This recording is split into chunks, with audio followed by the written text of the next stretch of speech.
우리가 십계명 계속 보고 있는데 오늘 하나님께서 우리에게 주시는 말씀은 출애굽기 20장 3절에서 17절까지 말씀입니다. 교독하겠습니다.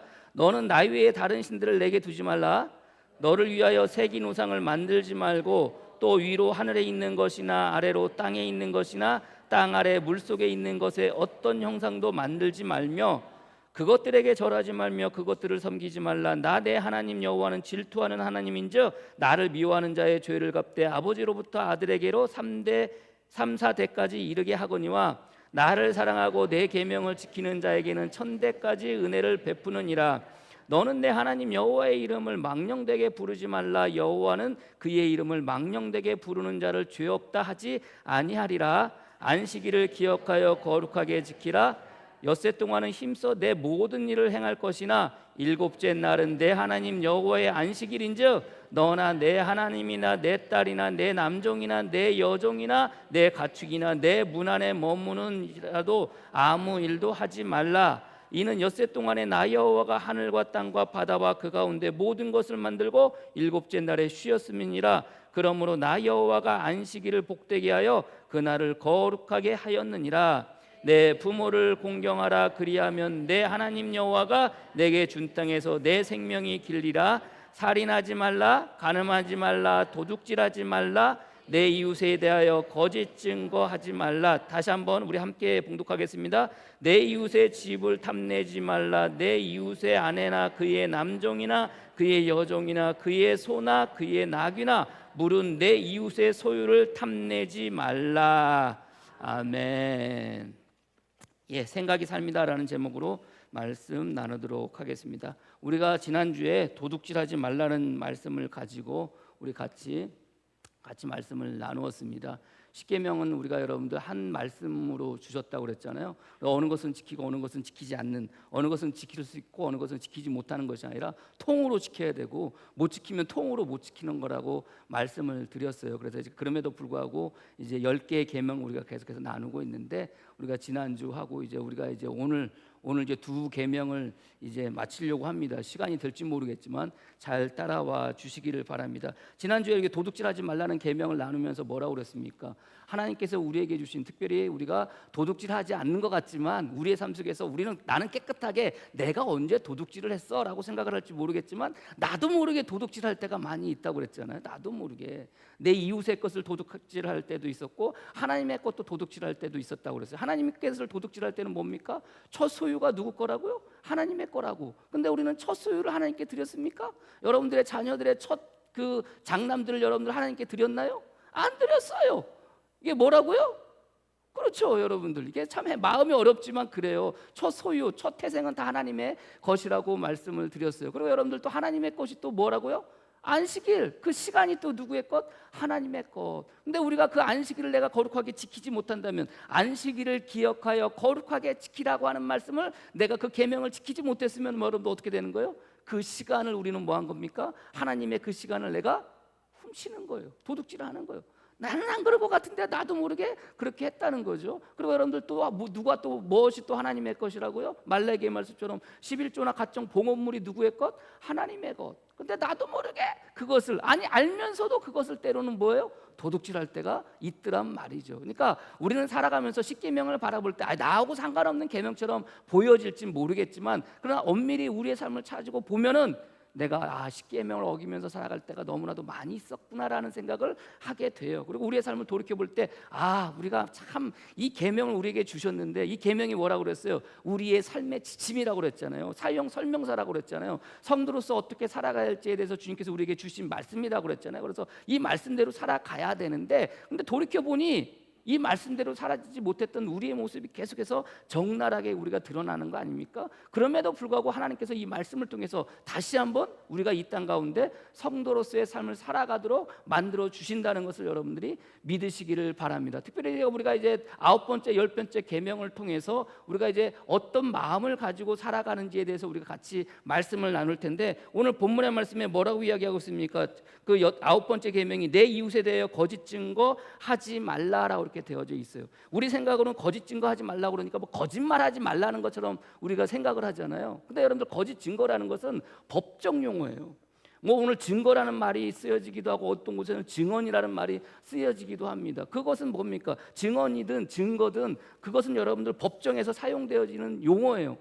증언이든 증거든 혹은 증인이든. 그래서 오늘 성경에 증거라는 말이 증인이라는 말로 사용되기도 하고 구약에 증거라는 말로 사용되기도 하고 증언이라는 말로 사용되기도 해요. 특별히 여러분들 어떤 말로 가장 많이 사용되어지는지 아십니까? 증인이라는 말로 가장 많이 사용되어지고 있어요. 그래서 어떻게 보면은 단순히 거짓 증거하지 말라는 이 말이 아니 우리가 재판정에 쓸 일이 없잖아요. 여러분들 재판정에 여러분들 삶 속에서 평생에 여러분들 재판정에 서가지고 증언할 일이 어디 있겠습니까? 여러분들이 증언으로 설 일이 어디 있겠어요?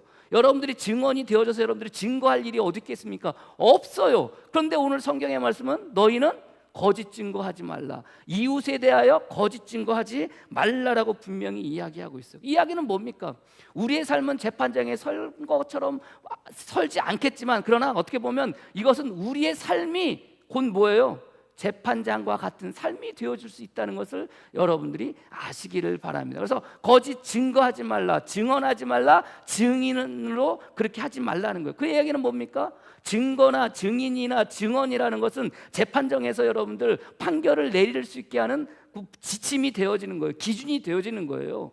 이거 재판을 드려야 될 때 이 진리에 대해서 재판을 내려야 되는데 판결을 내려야 되는데 이것에 어떻게 판결을 내릴까 오락가락하고 있을 그때 뭐가 돼요? 여러분들 유일한 뭐가 되는 겁니까? 증거가 증인이 증언이 그 판단의 기준이 되어지는 거예요. 그래서 올바른 기준으로 올바르게 판단하게 해주는 게 뭐예요? 증거이고 증인이고 증언이라는 것을 여러분들이 아시기를 바랍니다. 그렇다면 저와 여러분들을 이웃에 대하여 거짓 증거하지 말라고 이야기할 때는 결국 뭡니까? 저와 여러분들이 이웃을 향해서 거짓 증거하지 말래요. 거짓 증언하지 말래요. 거짓 증언으로 잊지 말라는 거예요. 이야기는 그냥 우리 삶 속에 적용해 보면 간단해요.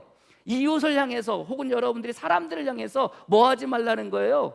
욕하지 말라는 거예요. 무엇을 호도화해서 그것을 여러분들 왜곡되게 부르지 말라는 말도 되어진다는 것을 여러분들이 아시기를 바랍니다. 재판정에 쓸 일이 없지만 행여 우리가 재판정에 설 때 누군가에 대해서 무엇인가를 이야기할 때 그 사람에 대해서 정직하게 내가 본 대로 경험한 대로 그렇게 말하는 것이 뭐예요? 증언이고 그렇게 말하는 사람이 증인이고 그렇게 말하는 것을 보여주는 게 증거거든요. 그래서 여러분들 살아가는 삶 속에서 아니 나는 이웃에 대하여 거짓 증거한 적이 없습니다라고 말할지 모르겠지만 여러분들이 살아가는 삶 속에서 화가 나서 승질이 났어. 그래서 여러분들 이웃에 대해서 욕하면 뭐예요? 그게 뭐예요? 거짓 증언하는 거예요. 거짓 증거는 왜요 여러분들? 우리가 살아가면서 욕하는 게 여러분들 욕을 하잖아요. 그 욕을 한다는 게 여러분들 그 사람의 실체에 대해서 여러분들 인정하면서 하는 얘기예요. 왜곡하면서 말하잖아요. 개 뭐냐면 여러분들 그 사람이 개예요? 아니잖아요 여러분들. 근데 우리는 개 뭐라고 그렇게 이야기를 해요. 아무튼 그런 욕을 해요. 그렇게 욕을 하면서 그 이웃에 대하여 나의 형제에 대하여 다른 사람들에 대해서 뭐 합니까? 왜곡하면서 말을 해요. 그것뿐만이 아닙니다. 욕뿐만이 아니에요. 누군가에 대한 험담을 말할 때도 마찬가지예요. 그 험담이라는 것이 그 사람의 본질에 대해서 이야기하는 게 아니잖아요. 내가 느낀 거에 대해서 뭐 하는 겁니까? 왜곡해서 말하는 게 곧 뭐예요? 험담이잖아요. 그게 곧 뭐예요? 그게 뭐가 될 수 있는 거예요? 거짓 증언이 될 수 있고 거짓 증거가 될 수 있고 거짓 증인으로 설 수 있는 거예요. 이것이 우리 삶 가운데 나는 아는 그런 것 같은데 내가 언제 이웃을 향해서 거짓 증거한 적이 있습니까? 거짓 증언한 적이 있습니까? 거짓 증인으로 선 적이 있습니까? 말할지 모르겠지만 우리는 살아가는 삶 속에서 끊임없이 내 주위에 있는 사람들을 바라보면서 욕하고 마음 가운데 힘들고 어려워서 그 사람을 향해서 험담하고 뒤에서 질투하고 세상 말로 뭐라고 그래요? 호박식 간다고 그러잖아요. 호박식 간다고 뒷담한다고 그러잖아요. 그게 다 뭐예요? 그게 다 거짓 증언이고 거짓 증거고 거짓 증인으로 살아가는 삶의 모습인 거예요. 그래서 여러분들 증거라는 것은 뭐예요? 법정 용어라고 그랬잖아요. 재판장에서나 쓰여지는 용어가 증거라고 그래요. 근데 정말 그렇습니까? 성도는요, 성도의 삶은 우리의 삶의 모든 전체가 여러분들 뭐가 되어지는 거예요? 재판장과 같은 삶이 되어진다는 것을 여러분들이 아시기를 바랍니다. 성경에 여러분들 세례 요한이 이 땅 가운데 왔을 때 세례 요한을 이야기할 때 뭐 하는 자라고 그렇게 이야기를 해요? 증언하는 자라고 이렇게 이야기를 하고 있어요. 증언하는 자라는 거예요. 증언하는 자라는 거예요. 그래서 주님께서 저와 여러분들을 그 부활 승천하실 때 뭐라고 합니까? 부활 승천하시기 전에 모든 사람들을 다 모아두고 그 승천하시는 것을 보려고 모인 모든 사람들을 뭐라고 그렇게 얘기해요? 오직 성령이 너희에게 임하시면 너희가 권능을 받고 예루살렘과 온 유다와 사마리아와 땅끝까지 이르러 뭐가 되리라? 내 증인이 되리라. 내 증거가 되리라. 내 증언이 되리라. 그렇게 말씀하세요. 아니, 증인이라는 것은 뭐예요?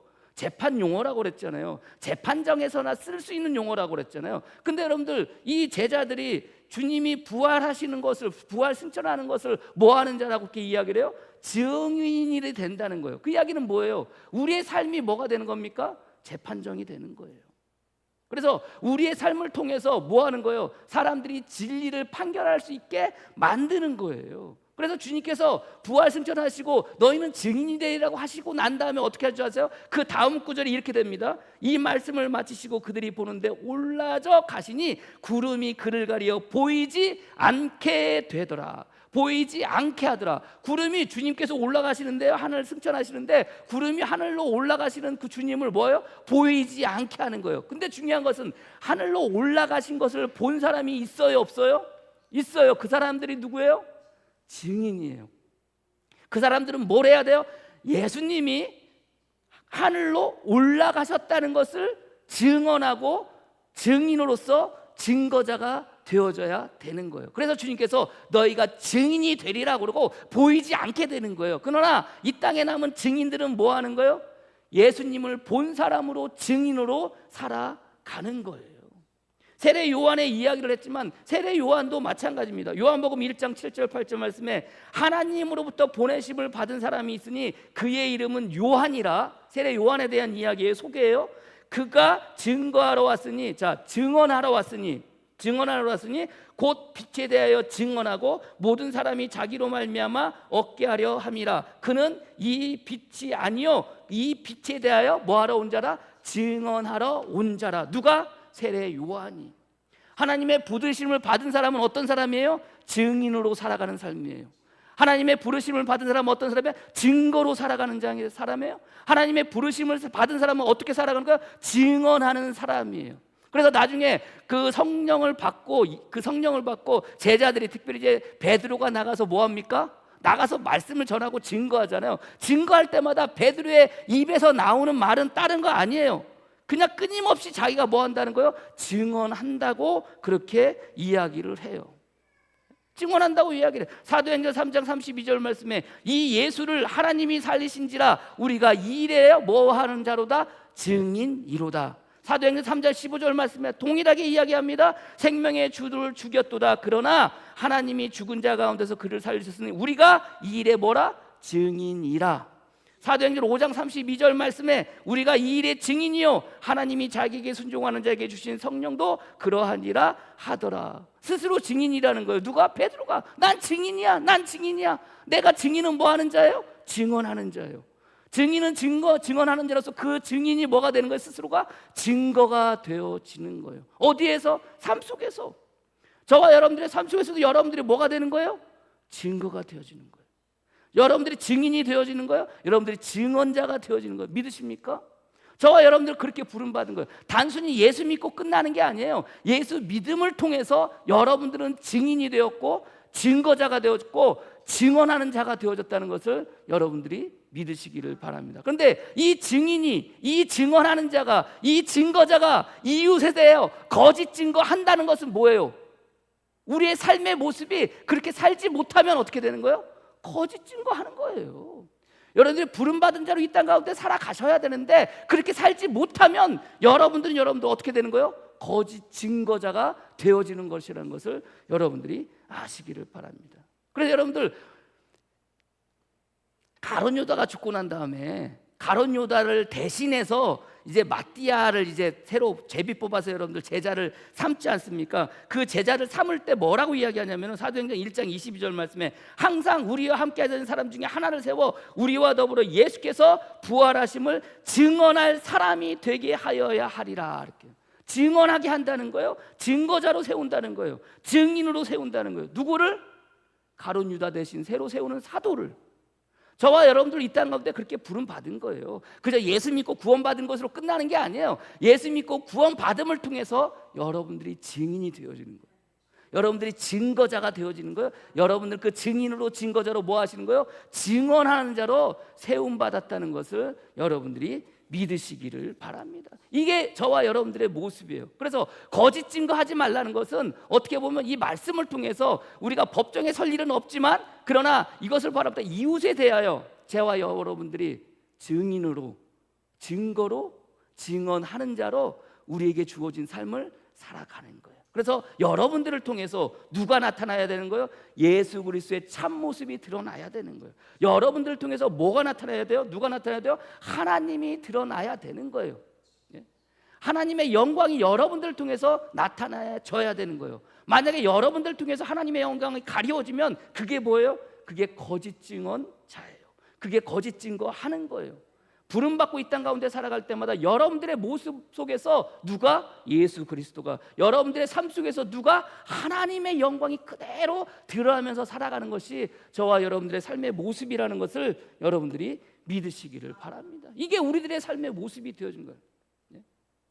여러분들 어떻게 생각해 보세요? 여러분들의 삶의 모습 속에 여러분들이 그렇게 살아오셨나요? 여러분들 통해서 예수 그리스도가 드러났나요? 여러분들 통해서 하나님이 드러났나요? 여러분들 통해서 하나님께서 하신 일들이, 여러분들 삶 속에서 하나님께서 하신 일들이 여러분들의 삶을 통해서 사람들에게 보여지고 있나요? 한번 생각해 보세요. 예수 믿고 구원받으세요. 천국 가세요. 전도한다고 전도할 일이 아니라 여러분들의 삶의 모습만 봐서 너 왜 이렇게 행복해? 너 왜 이렇게 그렇게 살아? 그랬더니 나 하나님 믿어, 나 예수 그리스도 믿어, 나 교회 다녀, 나 예수 믿어. 뭐 그럼 여러분들, 내가 누군가가 이야기할 때 저 여러분들의 삶의 모습을 보고 야, 저 사람은 어떻게 그렇게 살 수가 있어? 너는 어떻게 그렇게 살 수가 있어? 너는 어떻게 그렇게 살아갈 수가 있어? 라고 이야기했을 때 뭐라고요? 나 예수 믿어, 나 그래서 그래. 그렇게 말할 수 있는 저와 여러분이 되어지기를 주님의 이름으로 간절히 축복합니다. 여러분 이제 식사하러 가면 이제 그 뒤쪽에 이렇게 그 우드슬램이라고 그랬잖아요. 우리가 우드슬램이 큰 게 있어요. 참 그거 보면요, 우리 교회를 방문하는 분들이 그걸 굉장히 탐내하세요. 어디서 났냐고. 어디서 나긴 10몇만 원 주고 아마 사왔을 거예요. 공국방 폐업하는 데 가가지고요, 당근마켓 보다가 공국방 폐업하는 데 가가지고 그거 사왔거든요. 그 뒤에 우드슬램이 또 하나 갖다 놨어요. 또 하나 갖다 놨는데 그거는요, 저도 이제 당근마켓에서 오는데 우드슬램이 딱 떴어요. 크기가 좀 커요. 240짜리예요. 50만 원에 올라왔어요. 이걸 누가 사? 근데 좀 지나니까 하루 이틀 지나니까 가격이 뚝 떨어졌어요. 30만 원으로 떨어졌어요. 살 수 있어요? 못 사요. 근데 어느 날 갑자기 나눔이라고 이게 바뀌는 거예요. 나눔이 뭔지 아세요? 그냥 주겠다는 거예요. 잽싸게 여러분 톡을 했어요. 안녕하세요? 저한테도 기회가 올까요? 그랬더니 답이 달렸어요. 언제 오실 수 있으세요? 저한테 기회가 온 거예요. 온 거예요. 그거 실어 왔다니까요. 근데 실러 가가지고 거기도 뭐 사무실 이사를 가요. 이사를 가는데 이것을 어떻게 처분할 수가 없어요. 단순히 그거 그냥 여러분들 돈 싸게 주고 내놓는다고 해서 가져갈 일이 아니라, 작은 거는 괜찮아요. 보통 한 우드슬램이 한 180이나 120 정도 되는데 이건 240짜리예요. 길이가 커요. 이거 가져가는 것도 돈이에요. 사실은 용달을 부르든지 인부를 쓰든지 그렇게 해야 되거든요. 근데 돈이 있어요, 없어요? 그 분당에서 가져왔거든요. 분당에서 여기까지 가져오려면 여러분들 용달비가 한 돈 10만 원 들어가요. 제가 그래서 그 사진을 보면서 머릿속으로 생각을 하는 겁니다. 이미지 트래킹을 하는 거예요.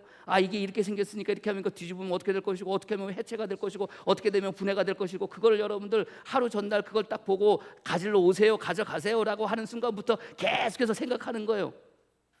그리고 이제 갔어요. 갔더니 이제 그 이사 정리한다고 막 사무실이 어수선하고 정신이 없어요.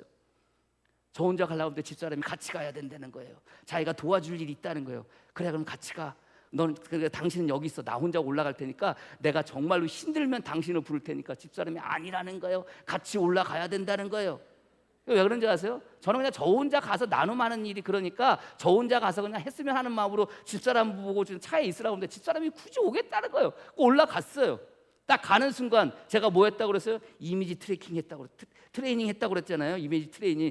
이건 이렇게 하고 이렇게 하고 이렇게 해서 분해해가지고 어떻게 해야 된다. 가자마자 그 우르스템을 딱 보는 순간 집사람하고 딱 뒤집어가지고 다리가 있을 거 아닙니까? 다리를 가지고 그 전동 드라이버로 뚝뚝뚝뚝뚝뚝 16개가 들어있는 드라이버를 다 풀었어요. 그리고 다리를 딱 띄었어요. 딱 띄었더니 그 옆에 있던 그 사무실을 막 짐을 정리하던 여사원이 딱 와서 보고 이렇게 보면서 많이 보고 있는 거예요. 그러면서 하는 얘기가 뭔지서 어디서 오셨어요? 물어봐요. 어디서 오셨어요? 그래서 제가 뭐라고 그러냐면은 포천에서 왔어요? 교회에서 왔어요? 그랬어요. 포천에서 왔어요만 해도 돼요. 근데 거기서 왜 굳이 교회에서 왔냐고 내가 이렇게 입 밖으로 냈는지 몰라. 그냥 포천에서 왔어요 그러는데 거기에 따로는 말이 교회에서 왔어요? 이 말을 한 거예요. 이 말은 뭐냐? 나는 누구라는 거예요? 목사라는 거예요. 근데 그 사원이 딱 그 얘기를 들었어요. 그랬더니 하는 얘기가 아니 오셔가지고 능숙하게 분해하는 것을 보고 능숙하게 일을 하시더라는 거예요. 그래서 궁금해가지고 여쭤봤다는 거예요. 어떻게 능숙하게 하실 수 있냐는 거예요. 제가 또 뭐라고 그랬어요? 시골에서 목회하면 다 이렇게 돼요 라고 그랬어요. 시골에서 목회하면 다 이렇게 돼요. 막 했어요. 그랬더니 그 사원이 이제 집사람하고 그게요 겁나 무거워요. 집사람하고 저하고 여러분들 그걸 들은데 엄청 무거워요. 그래서 어떻게 해서 막 드는데 그 여사원이 옆에 있다가 그렇게 가잖아요. 그러면 신경도 안 쓰거든요. 네가 가져가든지 말든지 그래요. 근데 이 여사원이 와가지고요 붙잡아주고 도와줘요. 그래서 이렇게 실어가지고 어떻게 해가지고 차에다가 간신히 차에 가기 전에 어떻게 2,400이니까 우리 차에 실리는지 안 실리는지 가게 되면 용달을 불러야 되는지 안 불러야 되는지 다 생각을 했는데 다행스럽게도 우리 차에 실릴 수 있는 거예요. 그래서 그거 차 싣고 의자도 줬어요. 의자도 그 6개를 주셨는데 그거 놓고 없어요. 의자도 그냥 차에다 다 실어주고 때려 싣고 왔어요. 왜 말씀을 드리냐? 여러분들 그냥 포천에서 왔어요라고만 얘기하면 되는데 굳이 거기에 입반정이지 포천 교회에서 왔어요 이런 얘기를 왜 했는지, 시골에서 목회하면 다 그래요 이런 얘기를 왜 했는지 그냥 모르게 조용히 마스크 쓰고 그냥 아무도 얘기 안 하고 그냥 싣고 오면는데 왜 그런 얘기를 해요? 그 다른 거 아니에요. 그게 뭐가 돼요? 저의 삶에 제약이 되는 거예요. 제한이 되게 만들어주는 거예요. 제한이 돼. 그러니까 그러다 보면 어떻게 돼요? 함부로 행동할 수가 없는 거예요. 함부로. 상대방이 나를 볼 때 저 사람은 교회에서 왔어라고 인식하는 순간부터 저는 어떻게 해야 돼요? 저의 말 한마디 한마디가 저의 행동 하나하나가 뭐가 되는 거예요? 제약이 되어지는 거예요. 왜요? 그렇게 보여줘야 되니까.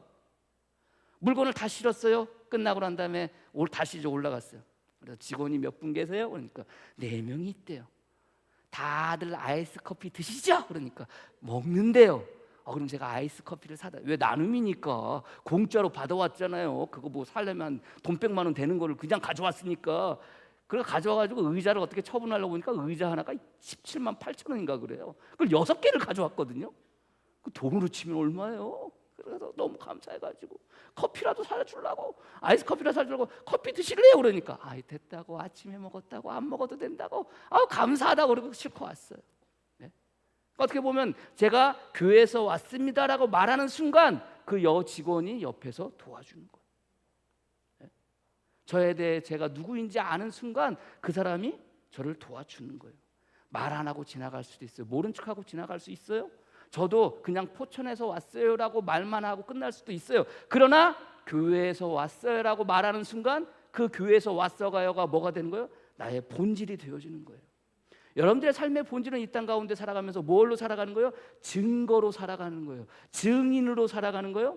증언자로 살아가는 거예요. 그것이 여러분들의 삶의 본질이에요. 여러분들의 본질이에요. 그 본질을 가지고 그렇게 살아갈 때 여러분들을 통해서 누가 나타나는 거예요? 절대 진리이신 예수 그리스도가 하나님이 여러분들 통해서 드러나는 거예요. 이게 증거예요. 거짓 증거하지 말라는 게 여러분들 살아가면서 예수는 믿는데 살아가는 삶의 모습이 그러지 못해서 여러분들을 보고 욕하고 뭐하고 그러면 여러분들 그게 뭐예요? 그게 거짓 증거하는 거예요. 여러분들을 바라보면서 사람들이 하나님이 누구인지, 여러분들을 바라보면서 예수님이 누구인지 드러날 수 있으면 여러분들은 뭐 하는 거예요? 여러분들은 증거자로, 증인으로 이 땅 가운데 살아가고 계시다는 것을 여러분들이 믿으시기를 바랍니다. 주님은 저와 여러분들을 그렇게 불러주셨어요. 그래서 우리는 이 땅 가운데 증인이 되어지고 증언하면서 나 자신이, 나 스스로가 증거가 되어진다는 것을 여러분들이 믿으시기를 바랍니다. 이게 9번째 계명이요. 10번째 계명은 뭐예요? 탐내지 말라는 거예요. 탐내다는 것은 마음의 뜻이에요. 내 마음속에 가지는 마음이에요. 근데 여러분들 이게 겉으로 드러나요, 안 드러나요? 오늘 본문의 말씀에 내 이웃의 집을 탐내지 말라. 마음속으로 탐낼 수 있어요, 없어요?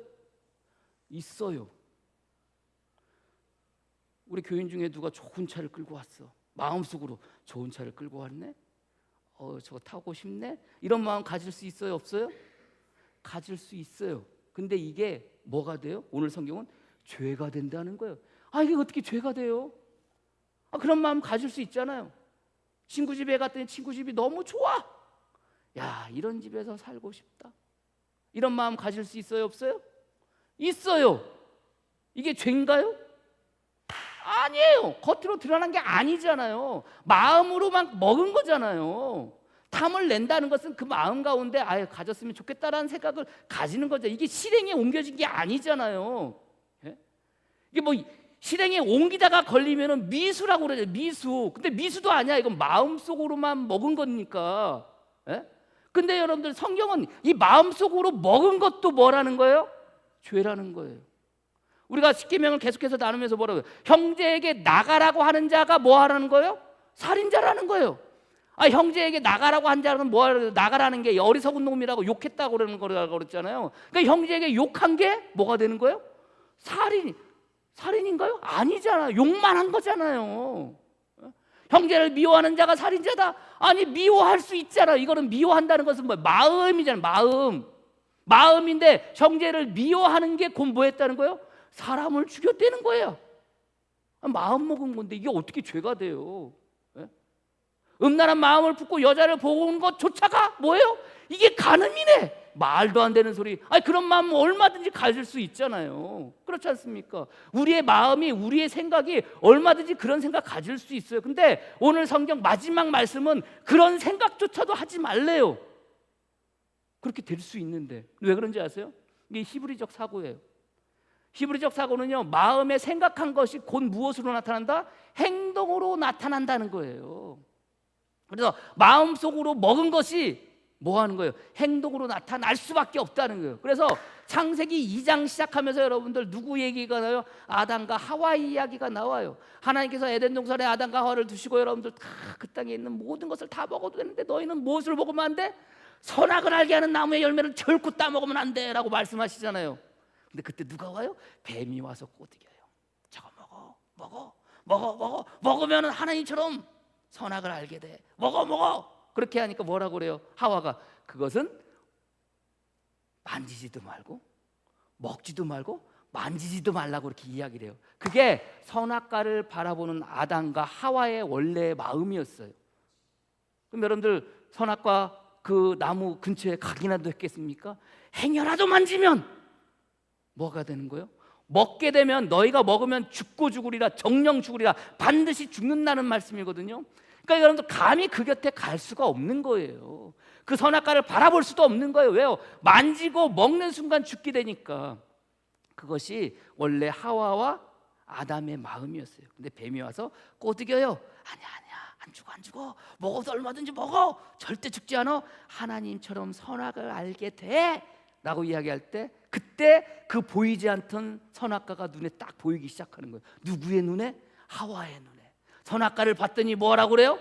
보암직도 하고 먹음직도 하고 선악을 알게 할 만큼 탐스럽게 생겼다고 이야기를 해요. 거기까지는 괜찮아. 보면서 보암직도 하고 먹고 싶다는 생각이 들기도 하고, 탐난다라는 생각을 가질 수도 있어요. 실행에 옮겨진 게 아니잖아요. 근데 여러분들 결국 어떡합니까? 실행에 옮기잖아요. 먹잖아요. 그게 히브리적 사고예요. 생각을 하잖아요. 이 생각이 어떻게 된다는 거예요? 행동으로 반드시 옮겨간다는 거예요. 탐내는 거 마음으로 얼마든지 탐낼 수 있다라고 우리는 생각하지만 이 탐내는 것 자체가 어떻게 되는 거예요? 결국은 훔치게 되는 거예요. 도둑질하게 되는 거예요. 이렇게 끝까지 가게 되니까 절대 탐내지 말라고 오늘 성경은 말씀하시는 거예요. 여러분들 탐냈던 사람의 대표적인 사람이 누군지 아세요? 물론 하와 아담이 그랬겠지만 성경의 가장 대표적인 사람이 누군지 아십니까? 누구게요? 다윗이에요. 다윗이 여러분들 어느 날 전쟁을 하게 됩니다. 전쟁을 하게 될 때 왕이 출전을 해야 돼요. 그때 이스라엘 백성들이 왕이 출전해야 왕이 앞에 나가서 싸워라 그래야 뒤에서 여러분들 그 백성들이 여러분들 나가서 싸울 거 아닙니까? 근데 여러분들 이 다윗이 왕이 출전할 때 다윗은 출전하지 않고 요압과 그의 장군들을 출전하게 만들어요. 그리고 이 왕은 뭐합니까? 다윗은 집에 자기 왕궁에 누워 있다가 저녁 때 침상에서 일어나서 왕궁의 옥상들을 거니는 거예요. 옥상을 거니는 거예요. 그러다가 누구를 봐요? 밧세바를 봐요. 밧세바를 보는데 그냥 봐요? 어떤 밧세바를 봐요? 모욕하는 밧세바를, 목욕하는 밧세바를 봐요. 여러분들 상상하지 마세요. 저만 상상할게요. 그 어둑어둑한 밤에 저기서 막 물 뿌리는 소리가 나는데 어머나 세상에, 웬 여자가 홀딱 벗고 신호락이 하나도 안 걸치고 목욕을 하고 있어. 상상하지 마세요. 그 모습을 보는 다윗의 마음은 어떤 마음이었을까요? 그 여자를 볼 때, 그 밧세바를 볼 때 성경은 뭐래요? 아름답다라고 이야기를 해요. 아름답다. 거기까지는 좋아요. 아름답다. 아름답게 보였더라. 거기까지는 얼마든지 그렇게 볼 수 있어요. 근데 이 보았더라라는 말이 조심히 보았더라, 즐겼더라는 말이에요. 은밀히 보았다는 거예요. 어떻게 했다는 거예요? 은밀히 좋게 보았다는 거예요. 그냥 본 게 아니에요. 여러분들이 만약에 그런 상황이라면, 특별히 우리 남자분들 어떻게 하던데 웬 여자가, 예쁜 여자가 홀딱 벗고 막 있어요. 상상은 하지 마세요. 그런데 여러분들 그럴 때 여러분들 그 모습을 보았어요. 여러분들 어떻게 해요? 오, 이렇게 하겠어요? 오, 이렇게 하겠어요? 이렇게 했던 거예요. 이렇게. 거기까지는 좋아요. 근데 이게 왜 죄가 돼요? 돌아와서 그의 눈에는 지금 뭐만 보여요? 밧세바의 벗은 몸만 보이는 거예요. 전령을 보내요. 그 여자가 누군지 알아보라는 거예요. 전령이 보고 와서 보고를 합니다. 아니, 저 사람 우리아의 장군 아닙니까? 그거 몰랐어요? 라고 보고를 해요. 그랬더니 어떻게 해요? 그 여인을 불러요. 그리고 잠자리를 가져요.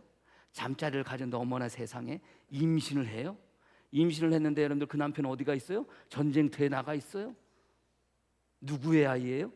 이 여인이 들어오면 임신을 했어요. 잠자리를 가졌는데 임신했어. 자기 아내가 임신을 했어. 이 아이의 아버지가 누구야? 라고 이야기할 때 다윗 아니야. 이거 곤란해지잖아요. 그러니까 어떡합니까? 우리아를 불러들여요. 우리아로 하여금 아내하고 잠자리를 하게 만들어요. 우리아 장군이 전쟁 가운데 있는데 내가 어떻게 편히 가가지고 아내와 잠자리를 갖겠습니까? 그래가지고 아내하고 잠자리를 갖지 않아. 어머나, 계획이 틀어지네. 어떡합니까? 전쟁터에 나갑니다. 요압 장군을 부릅니다. 요압 장군한테 이야기를 해요. 편지를 보내요. 요압 장군, 우리아 장군이 나가서 싸울 때 엄청 열심히 나가 싸울 때 니네들 다 후퇴. 거기서 전쟁터에서 맞아 죽게 만들어라. 그렇게 편지를 보내요. 실제로 그런 일이 일어나요. 우리아 장군은 죽어요. 죽고 난 다음에 어떻게 해요? 장례를 치러요. 죽고 난 다음에 밧세바가 울었더라. 장례를 치르고 끝나니까 다윗이 밧세바를 불러 자기의 아내로 삼았더라. 이게 두 년놈들의 모습이에요. 무엇으로부터 시작해요? 아름답게 보았더라부터 시작하는 거예요. 그 마음 가운데 아름답게 본 것으로부터 시작이 되어지는 거예요. 우리 생각으로 아무것도 아닌 것 같고, 우리 생각 그런 마음 가질 수 있을 거라고 생각이 되어지는데, 그 마음 가지는 것으로부터 뭐가 시작이 되어져요? 죄가 시작이 되어져요. 그 인생이 꼬이기 시작하는 거예요. 그리고 마침내 어떻게 끝나요? 우리아 장군을 죽게 만들어요. 죽이는 거 아닙니까? 죽게 만들어요. 그리고 결국은 어떻게 해요? 밧세바를 자기의 아내로 삼아요.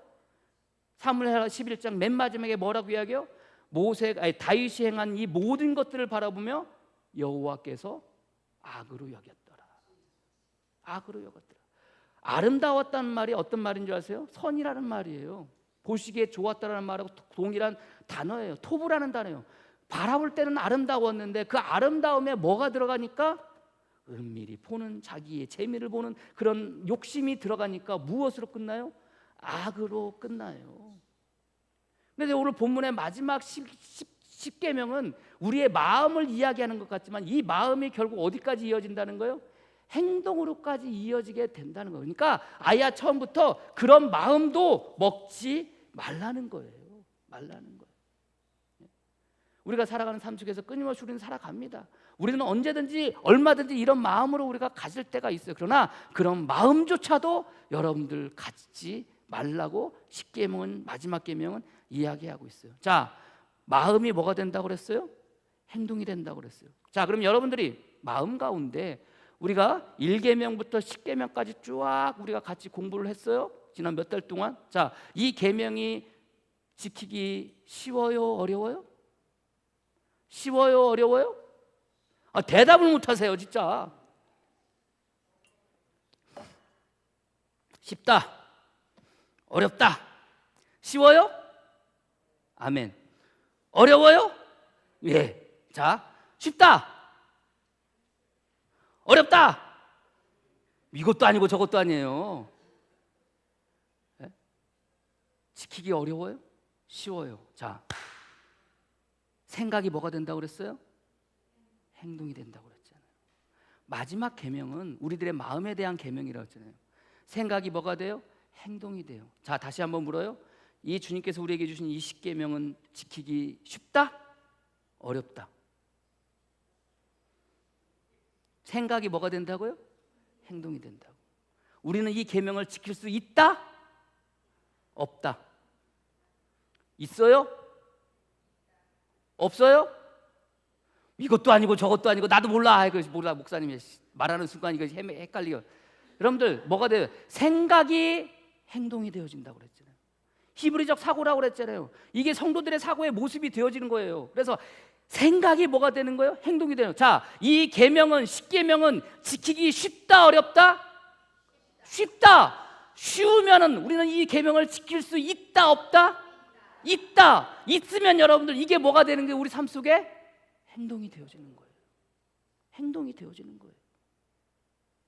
마음이라는 것은 마지막 계명을 맨 마지막에 아니 이게 마음에 대한 이야기인데 이게 어떻게 죄가 돼? 마음으로 얼마든지 탐할 수 있는 거 아닙니까? 근데 이게 어떻게 죄가 돼? 라고 우리가 생각하는 것으로 단순히 거기서 끝낼 것 같으라고 생각할지 모르겠지만 이 마지막 계명이 우리들의 마음에 대한 이야기라면 이 마음이 우리들의 삶의 행동으로 드러나게 된다면 이 계명, 마지막 계명 1번부터 10계명을 쭉 이야기하고 마지막 계명이 생각이 마음이 행동이 되어진다면 결국 이 계명에 대한 우리를 바라보는 이 계명을 바라보는 우리들의 생각이 이 계명을 지킬 수 있다라고 생각을 하면 이 생각이 뭐가 되는 거예요? 행동이 되어지는 거예요. 그래서 이 계명을 지킬 수 있다? 없다. 있게 되어지는 거예요. 이 계명 지키는 게 쉽다라고 생각하면 이 계명을 내 삶 속에서 지키는 게 쉽게 되어지는 거예요? 어렵게 되어지는 거예요? 쉽게 되어지는 거예요. 이게 10번째 계명인 거예요. 자꾸 어렵다고 생각하세요? 여러분들 제가 말씀드렸잖아요. 사람들은 이거를 1번부터 4번까지 계명 나누고 5번부터 10번까지 계명 나눠서 하나님에 대한 계명, 사람에 대한 계명 이렇게 나눈다고 그랬죠. 저는 근데 그렇게 보지 않는다고 그랬죠. 이 모든 것은 통째로 뭐예요? 하나님을 향한 계명이라고. 하나님을 향한 계명. 자, 보세요. 밧세바 이야기하고 다윗 이야기했지만 다윗이 여러분들 얼마나 그 아름답게 보였더라라고 이야기하고 난 이후에 여러분들 주도 면밀한 줄 아십니까? 사람을 보내요? 누구냐고 물어봐요? 누군지 알아보라고 그래요. 우리아의 아내라는 걸 알았어요. 근데 불러드리잖아요. 불러드린데 여러분들 잠자리를 할 때 언제 잠자리를 하냐세요? 여인의 부정함이 깨끗해졌더라 난 다음에 잠자리를 해요. 여인의 부정함이 깨끗하게 되어진다는 게 여인이 부정할 때가 언제가 부정해져요? 생리할 때 부정해져요. 제가 오늘 아침에 집사람한테 들어보세요. 여보, 여자가 생리가 끝나고 바로 그 다음 날 생리가 끝나면 임신을 할 수 있어 없어 물어봤어요. 웬만하면 임신이 된다 안 된다? 안 돼요. 그러니까 다윗이 잠자리를 가진 게 여러분들 그냥 마음 가운데 즉흥적으로 그 마음 가운데 용정이 생겨가지고 잠자리를 가진 게 아니에요. 여인의 부정함이 깨끗하여졌더라 더불어 같이 동참을 하는 거예요. 뭐예요? 같이 잠자도 뭐가 안 생기는 거예요? 임신이 안 되는 거예요. 아기가 안 생기는 거예요. 거기까지 생각하고 여러분들 같이 잠자리를 가진 거예요. 그냥 한순간에 그 욕망 때문에 잠자리를 가진 게 아니에요. 얼마나 주도 면밀해요. 여러분들 얼마나 계획적이에요. 우리 아들 죽인 것도 여러분들 얼마나 계획적이에요. 근데 이게 단순히 밧세바의 간음 사건 이야기를 하는 게 아니에요. 그 마음 가운데 아름답게 보였더라. 그 순간부터 여러분들 뭐부터 어기는 거예요? 첫 번째 계명부터 어기는 거예요. 너는 나 사이에 어떠한 신도 두지 말라. 왜요? 하나님은 나는 너만 바라보고 싶어. 너도 나만 바라봐. 그때 여러분들 다윗의 눈에는 뭐만 아른거렸겠어요? 벌거벗은 목욕하는 밧세바만 어른어른했을 거 아닙니까? 하나님을 봐야 되는데 그 하나님을 바라보지 못하는 밧세바의 벗은 몸만, 저만 상상할게요. 여러분 상상하지 마세요. 그것만 보였을 거 아닙니까? 그러니까 어떻게 해요? 그게 뭐가 되는 거예요? 우상이 되어지는 거예요. 저녁 때는 뭐 해야 돼요? 여러분들 침상에서 일어날 때가 아니라 침상에서 자야 될 때 아닙니까? 보통 저녁 때는 이스라엘 백성들 저녁 제사를 드려요. 혹은 여러분들 다윗은 평소에 여러분들 저녁 시간에 뭐 하는 줄 아세요? 기도했어요. 시편의 다윗의 시들을 보면 저녁 때 기도한 것들이 나와요. 그럼 여러분들 그 저녁 때 자기가 일어났다 할지라도 저녁 때 뭐 해야 돼요? 기도를 하거나 제사를 드리거나 해야 되는데 뭐예요? 그것도 여러분 침상에서 일어났대. 침상에서 일어나서 여러분 왕궁 그 옥상 뜰을 지났다 다녔다는 거예요. 그럴 일이 뭐가 있습니까? 그 시간을, 만약에 그게 기도의 시간이라면, 만약에 그 시간이 제사의 시간이라면 그 시간을 어떻게 하는 거예요? 뺏는 거 아닙니까? 하나님의 시간을 빼앗은 거 아닙니까? 하나님의 시간을 도둑질하는 거 아닙니까? 단순히 밧세바의 잠자리 가진 것으로 끝나는 게 아니에요. 성경은 여러분들 다윗을 하나님의 마음과 합한 자라고 그렇게 이야기를 해요. 하나님의 마음과 합한 자가 누구야? 우리아의 아내인 줄 모르셨습니까? 그렇게 말하는, 그렇게 대답하는 그 전령은 여러분들 마음 가운데 무슨 생각을 가졌을까요? 저 왕이 저게 지금 우리아의 아내인지도 모르고 지금 알아보라고 하는 거야? 같이 데려다가 잠자리를 하려고 하나? 이게 뭐예요? 하나님의 이름을 망령되게 하는 거예요. 너희가 곧 하나님의 이름이라. 예? 그 삶을 통해서 누가 하나님이 욕먹는 거 아닙니까? 예? 그리고 어떻게 해요 여러분들? 잠자리를 가지려고 하니까 어떻게 해요? 거짓말을 해야 되잖아요. 잠자리를 가지려고 하니까 모든 과정들이 뭐가 되는 거예요? 거짓 증거가 되어지는 거 아닌가요? 잠자리를 가지고 나서 문제가 생기니까 어떻게 해요? 우리아 장군을 죽여야 되는 거 아닙니까? 생각해 보세요. 단순히 잠자리 가진 것으로 끝나지 않아요. 따지고 보면 1분 계기부터 부모를 공경하라는 모르겠지만 나머지 다 계명을 뭐 하는 거예요? 어기는 거예요. 우리의 삶의 모습이 때로는 그런 거예요. 어떻게 볼 때 하나만 어기는 것 같은데 아니에요. 다 보면은 1번부터 10번까지 다 어기게 되어지는 게 되는 거예요. 그게 우리의 성도의 삶의 모습이 되어지는 거예요. 그래서 뭐가 되는 거예요? 생각이 행동이 되어지는 거예요. 그럼 마지막에 그래서 생각에 대한 계명을 주님께서 우리에게 말씀하고 계신다라고 봐요. 여러분들 살아가는 삶 속에서 성도로 부름받았어요. 우리가 이 땅 가운데 살아가요. 여러분들의 삶의 모습 속에서 매 순간순간 여러분들이 증거가 되어지는 거예요. 누구의 증거가 되나? 하나님 아버지의 증거가 되어지고 예수 그리스도의 증거가 되어지는 거예요. 어디서 무엇을 하든지 간에, 어떤 일을 하든지 간에, 어떤 말을 하든지 간에, 어떤 행동을 하든지 간에, 어떤 행위를 하든지 간에 여러분들 통해서 무엇이? 누가? 예수 그리스도가, 누가? 하나님께서 드러나게 될 수밖에 없다는 것을 여러분들이 믿으시기를 바랍니다. 마지막 찬송가 맨 뒷장을 피세요. 표지. 우리가 한 2달 했는데 큰 글씨만 읽겠습니다. 찾으셨어요? 읽겠습니다. 제1은 시작. 제1은 너는 나 외에 다른 신들을 내게 두지 말라.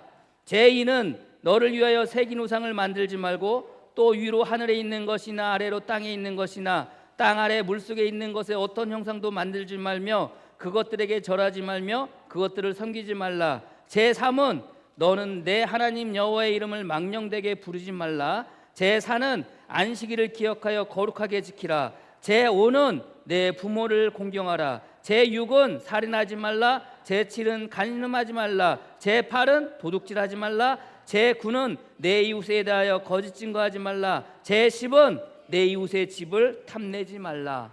지키기 쉬워요, 어려워요? 아직도 대답을 못해. 다시 지키기 쉬워요, 어려워요?